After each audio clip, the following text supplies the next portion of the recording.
Bapak Arifan Setiawan, Guru Bahasa Indonesia kelas 8 dan 9 SMP Muhammadiyah 2 Yogyakarta. Marilah sebelum memulai pembelajaran kali ini, alangkah lebih baiknya kita mengucap bacaan basmalah bersama-sama. Bismillahirrahmanirrahim. Baik, pada pembelajaran kali ini Bapak akan menyampaikan materi terkait teks persuasif. Apa itu teks persuasif? Mari sebelum lebih jauh ke pengertian teks persuasif, Bapak akan menyampaikan terkait pembahasan pada pembelajaran kali ini. Pembahasan yang pertama ada pengertian teks persuasif. Pembahasan yang kedua menyimpulkan teks persuasif. Pembahasan yang ketiga struktur teks persuasif. Pembahasan yang keempat berkaitan dengan kaidah kebahasaan teks persuasif.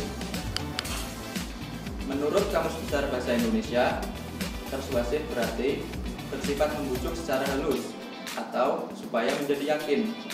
Jadi, pengertian teks persuasif adalah teks dengan fungsi utama untuk mempengaruhi pembaca agar memiliki pendapat, perasaan, atau perbuatan yang sama.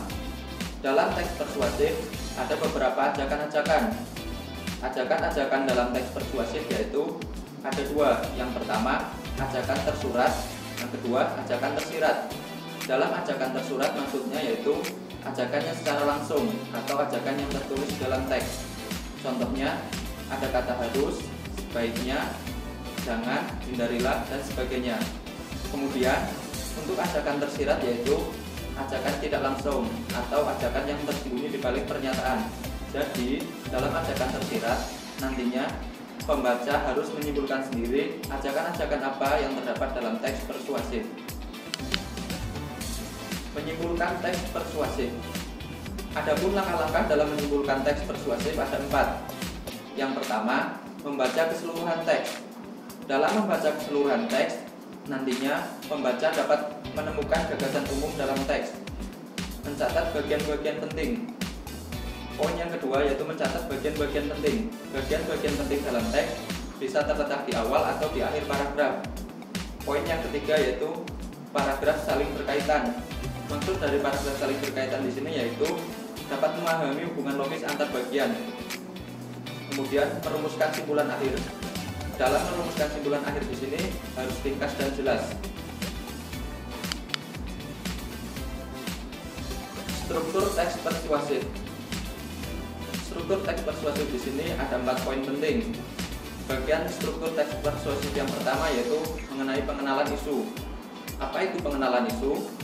Pengenalan isu di sini yaitu berisi mengenai permasalahan-permasalahan awal yang akan dibahas nantinya dalam teks persuasif. Poin yang kedua yaitu rangkaian argumen. Apa itu rangkaian argumen? Rangkaian argumen dalam teks persuasif yaitu berisi pendapat-pendapat yang tadi sudah dikemukakan dalam permasalahan di atas, kemudian didukung dengan data dan fakta-fakta yang ada. Poin yang ketiga yaitu ajakan-ajakan. Apa itu ajakan-ajakan dalam teks persuasif? Ajakan-ajakan tersebut berisi dorongan kepada pembaca agar meniru apa yang sudah disampaikan oleh penulis.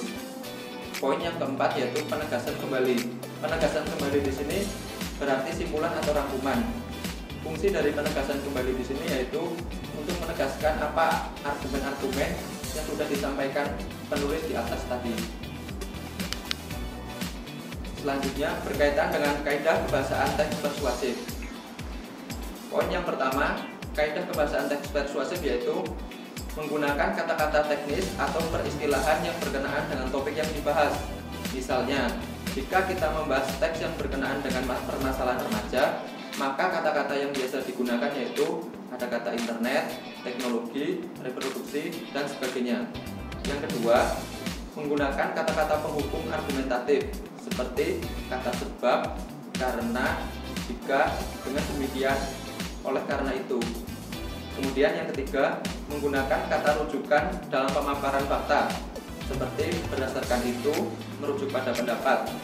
Kemudian poin yang keempat, menggunakan kata kerja imperatif. Apa itu kata kerja imperatif? Kata kerja imperatif yaitu kata kerja yang bersifat untuk memerintah atau memberikan instruksi seperti kata penting, harus, pantasnya, dan jadikanlah.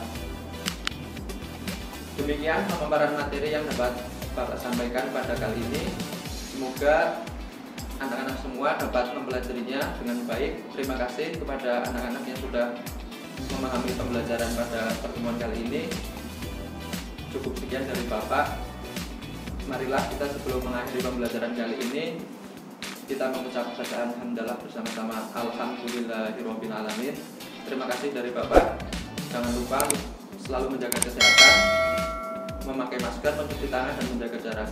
Assalamualaikum warahmatullahi wabarakatuh.